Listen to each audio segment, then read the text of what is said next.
I spent 40 years convinced there was no God.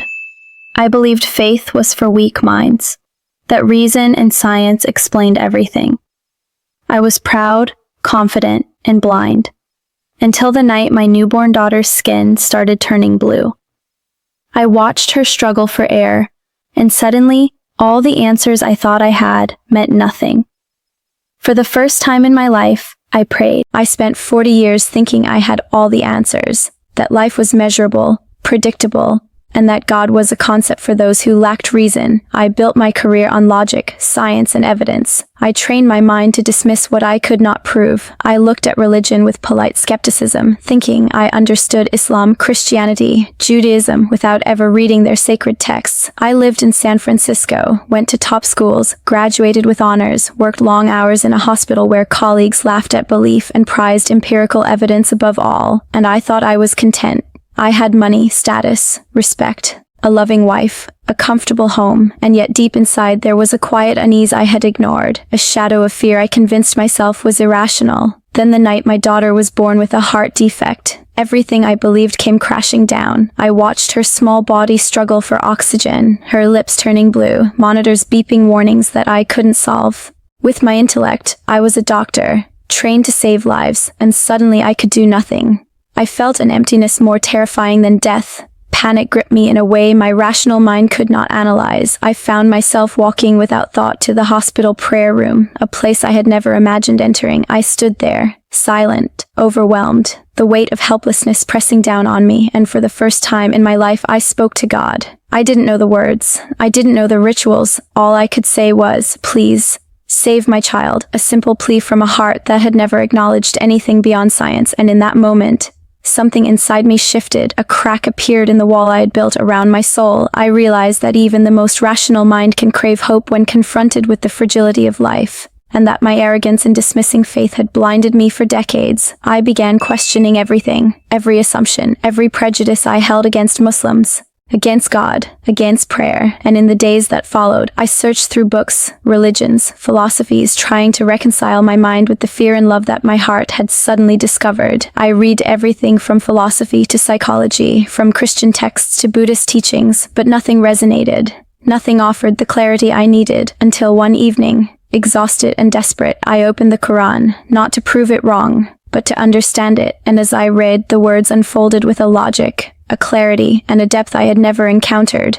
The verses spoke not only to the heart but to the mind, each sentence like a puzzle piece clicking into place. I could not deny the coherence, the mercy, the elegance of the message, and gradually, over weeks and months, what had been abstract curiosity became conviction. I prayed again, this time with understanding, with humility, with hope, and as I repeated the words, tears fell freely. For the first time I felt peace that no medical journal, no scientific achievement, no worldly success had ever given me. I knew that embracing Islam meant changes I had never anticipated. My relationships, my lifestyle, even my social circle would be affected. My wife was skeptical, my parents were bewildered.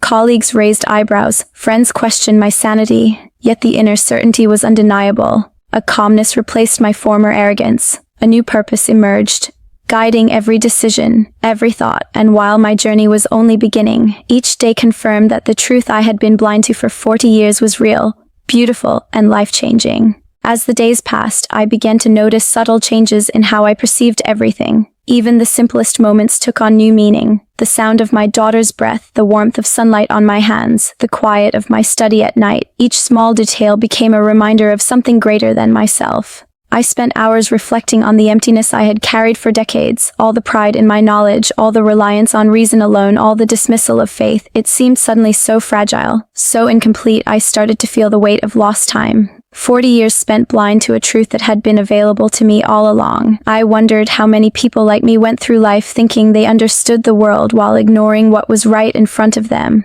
I questioned every assumption I had about Islam, its followers, its teachings, and realized how much of my previous judgments had been based on media portrayals, second-hand information, and stereotypes rather than genuine.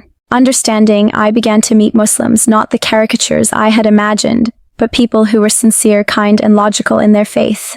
Their devotion was not blind or irrational but thoughtful, measured, and inspiring. I asked questions, sometimes difficult ones, and they answered with patience and clarity, slowly breaking down the barriers I had built in my mind. I returned to the Quran daily, reading with intention, understanding verses in context, feeling their wisdom resonate with both heart and intellect. It was as if a veil had been lifted. I could see patterns, coherence, and an elegance that no other text had offered me.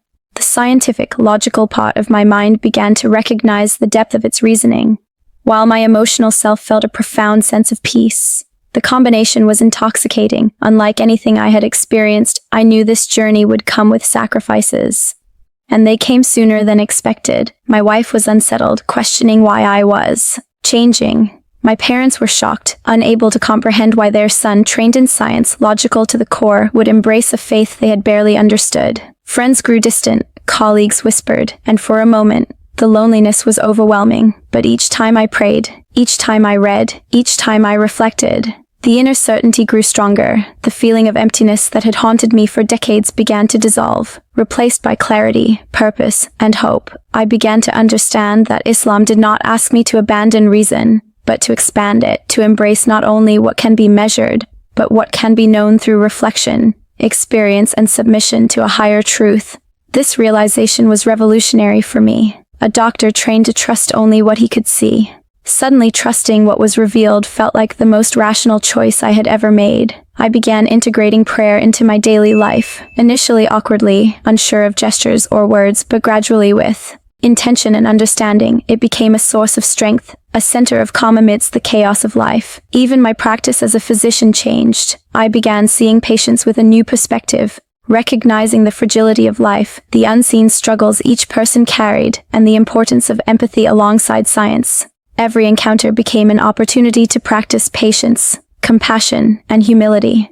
Virtues I had dismissed in my younger years. I started journaling my thoughts, trying to reconcile my identity as a scientist, father, and now a believer. I documented doubts, fears, insights, and small triumphs. The more I wrote, the clearer my path became, yet the world outside remained challenging. Some family members struggled to accept my choices. Arguments arose, misunderstandings, tears, and moments of despair. But even in those moments, I felt a growing strength, a conviction rooted not in coercion or fear, but in understanding and experience. As weeks turned into months, I began to notice the beauty in rituals I had once mocked. The discipline of prayer, the community gatherings, the commitment to honesty, service, and reflection. Each act no longer felt like obligation, but like a natural expression of a heart awakened. I realized that faith was not about surrendering intellect, but about expanding it, connecting knowledge with purpose, curiosity with devotion, and reason with love. The transformation was gradual but undeniable.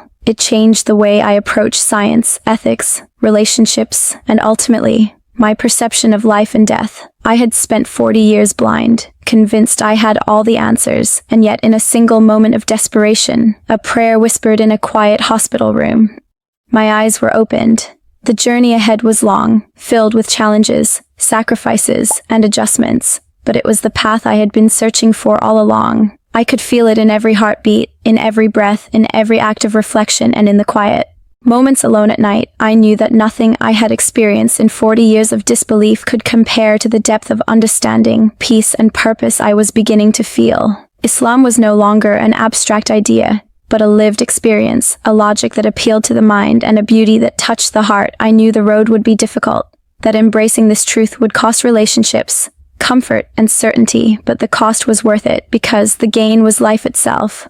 Life fully understood, life fully embraced. And in that understanding, a joy unlike any I had ever known, I began to speak openly, to share my story, to encourage others to investigate for themselves, not with prejudice, but with curiosity, honesty, and an open heart. My life, once confined by arrogance and skepticism, had expanded beyond imagination, and every day reminded me that the truth, when found, transforms not only belief, but the very way one lives.